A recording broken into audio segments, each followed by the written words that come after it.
సరే ఆయన ఫ్రస్ట్రేషన్‌లో ఆయనకు మంత్రి పదవి రాలేదు అనేటువంటి ఒక అసంతృప్తితో ఆయన చేసినటువంటి ఆరోపణలు వాటిగా మీరు చూస్తున్నారు కదా! నేను ఒకటి అడుగుతాను. అవినీతి ఆరోపణలపై రాజగోపాల్ రెడ్డి చేసినటువంటి కామెంట్స్‌ను మీరు ఎట్లా చూస్తున్నారు? కాంగ్రెస్ పార్టీ ఎలా చూస్తోంది? అంటే పేదవాడికి 5,00,000 రూపాయలు ఇందిరమ్మ ఇల్లు ఇవ్వడం కోసము 500 కొర్రీలు పెట్టేటువంటి ప్రభుత్వంలో మనం పనిచేస్తున్నాము. కానీ ఒక్కరికి మాత్రం లక్షల కోట్లు దోచుకునేటువంటి అవకాశం ఉంది. ఆయన లక్షల కోట్లు దోచుకుంటున్నా కూడా ఎవరు ఏమీ మాట్లాడరు అనేట అర్థం వచ్చేలాగా రాజగోపాల్ రెడ్డి వ్యాఖ్యలు ఎలా చూస్తున్నారు మీరు చెప్పండి. రోజా గారు, మీరు కరెక్ట్ విషయం అడిగారు. ఎందుకంటే ఈ ఈ మిగతా విషయాలన్నీ వ్యక్తిగతమని మనం చెప్పినా ఈ విషయం మీద మాత్రమే రియాక్ట్ కావాల్సి వచ్చింది అన్నట్టు మహేష్ కుమార్ గౌడ్ గారు.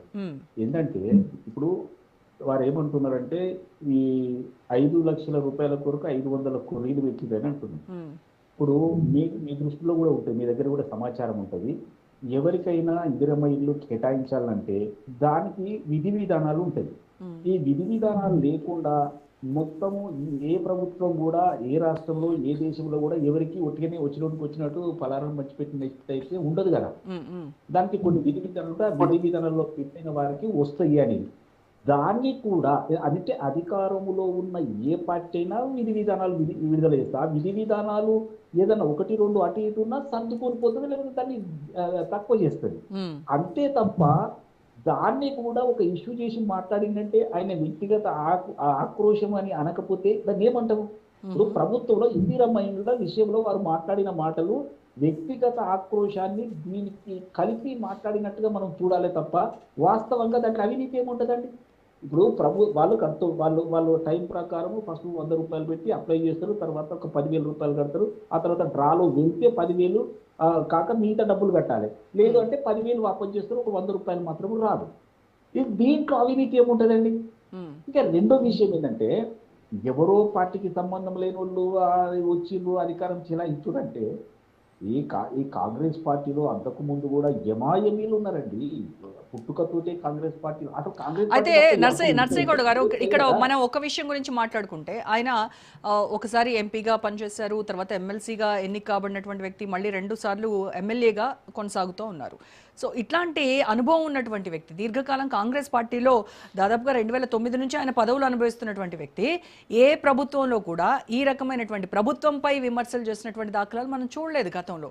ఏమన్నా ఉంటే చిన్న చితకవి తప్ప ఇంతగా మీడియా దృష్టిని ఆకర్షించే, ప్రజల్లో ఒక చర్చని రాబట్టేటువంటి వ్యాఖ్యలుగా అయితే మనము గతంలో చూడలేదు. కానీ ఇప్పుడు ఈ ప్రభుత్వం పైన, ఈ సీఎం పైన, ఈ మంత్రుల పైన, ఈ కేబినెట్ మొత్తం పైన ఆయన ఈ రకమైనటువంటి విమర్శలు ఎందుకు చేస్తున్నారు? కేవలం మంత్రి పదవి కోసమేనా?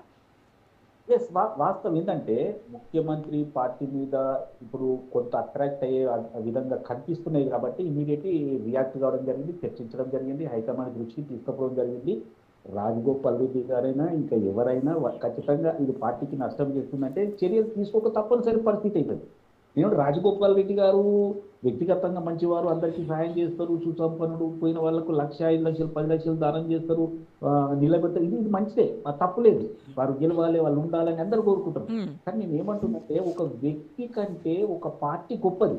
ఇలా రాష్ట్రంలో అధికారంలోకి రావాలంటే ఒక వ్యక్తితో అయ్యే పని కాదు ఇది. ఈ రాష్ట్రంలో కాంగ్రెస్ ను అధికారంలో తీసుకొచ్చినటువంటి వ్యక్తి, అందరినీ కలుపుకొని పోయినటువంటి వ్యక్తి, అందరితోటి కలిసి నుంచి పనిచేసి అధికారంలోకి తీసుకొచ్చిన వ్యక్తి రేవంత్ రెడ్డి గారు. కాబట్టి ముఖ్యమంత్రి అయింది. వారి మీద ఏదో మాట్లాడుదామని ఎవరు మాట్లాడినా వ్యక్తిగతంగా తీసుకోవాల్సింది తప్ప ఒక వ్యక్తి, ఒక ఎమ్మెల్యే మాట్లాడిన మాటలు పార్టీ మాట్లాడినట్టుగా, పార్టీకి చెందినవిగా మనం భావించకూడదు. వారు మాట్లాడడంలో, వారి ఆవేదన ఎక్స్ప్రెస్ చేయడంలో నేనేం తప్పుపడట్లేదు. ఎందుకంటే వారికి మంత్రి పదవి ఇస్తానన్నమాట వాస్తవమే, కానీ ప్రస్తుతం ఉన్న పరిస్థితులలో దాన్ని అడ్జస్ట్ అవుతుందా కాదా తెలియదు. అరే మంత్రి పదవి ఏందండి? రాజగోపాల్ రెడ్డి గారు కరెక్ట్గా ఉండి వాళ్ళతో మాట్లాడితే రేపు అధికారంలో రాహుల్ గాంధీ గారు ప్రైమ్ మినిస్టర్ అయిన తర్వాత ఏ రాష్ట్రానికైనా గవర్నర్గా పోవచ్చు కదండి. తెలంగాణకు సీఎం కూడా అవ్వచ్చు, తెలంగాణకు సీఎం కూడా అవ్వచ్చేమో. అవ్వచ్చు. మరి ఇప్పుడు పార్టీని వ్యతిరేకించిపోయిన వాళ్ళ పరిస్థితులు ఏమైనా మనకు తెలుసు కదా. కాబట్టి నేను ఏమంటున్నట్టే రాజగోపాల్ రెడ్డి గారు మంచోడు, అందులో అనుమానం లేదు. దయాగుణం గలవారు, డబ్బులు ఉన్నవారు, అన్నీ ఉన్నాయి.